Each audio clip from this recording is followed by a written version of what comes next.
In this guide, I'm going to show you guys how can you remove all tag photos on Facebook at once. Let's get in. Launch your Facebook. Now navigate to your menu page. Now click on the settings icon given at the top right.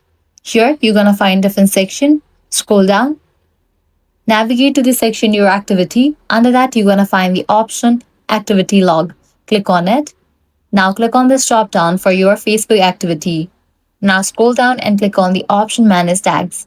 In this page, you're going to find all the photos and the videos in which you were tagged in. All you have to do is click on the option Filters, click on Categories, then check in for the option Photos and videos you are tagged in. Now check in for the option All, then click on Trash option. With that, all the removed tags will be removed.